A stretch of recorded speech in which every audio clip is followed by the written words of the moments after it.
지난달 울산에서 있었던 일이죠. 8살 여자아이가 소풍을 가고 싶다고 말하다가 계모에게 맞아 숨진 일이 있었는데요. 네, 이 계모가 3년 전에 재혼한 이후 아이를 상습적으로 학대해온 것으로 드러났습니다. 네, 취재기자 연결해서 자세한 내용 알아보도록 하겠습니다. 손재호 기자. 네, 손재호입니다. 네, 이번 사건이 단순히 우발적으로 발생한 사건이 아니었다는 거죠. 네, 그렇습니다. 경찰 수사 결과 계모 40살 박모 씨가 지속적으로 아이를 학대해온 것으로 드러났습니다.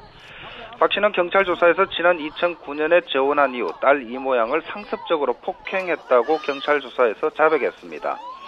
경북 포항에서 살던 지난 2011년 집에서 죽도로 이 양의 머리를 때리고 손바닥으로 등을 수십 차례 때렸고, 지난해 5월에는 울산시 울주군 집에서 이 양이 늦게 귀가했다는 이유로 허벅지를 수차례 발로 차 뼈가 부러지는 전치 10주의 상처를 입힌 것으로 조사됐습니다. 또 지난해 10월에는 이 양에게 벌을 준 문제로 남편과 말다툼을 한 뒤 남편이 집을 나가자 이 양을 욕실로 끌고 가 손과 발에 뜨거운 물을 뿌려 화상을 입히기도 했습니다. 이 같은 사실은 이 양의 부검 결과를 통해서도 드러났는데요.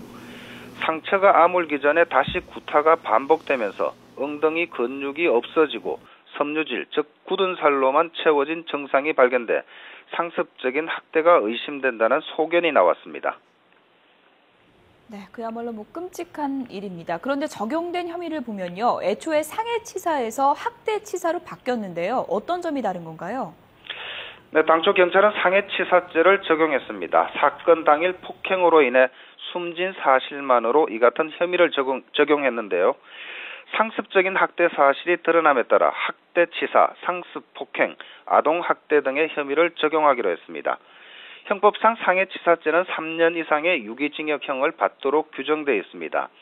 하지만 학대치사죄가 적용되면 살인죄와 비슷한 무기징역 또는 5년 이상의 유기징역으로 형량이 높아지고, 피해자가 자기 또는 배우자의 직계 존속이면 형이 가중됩니다.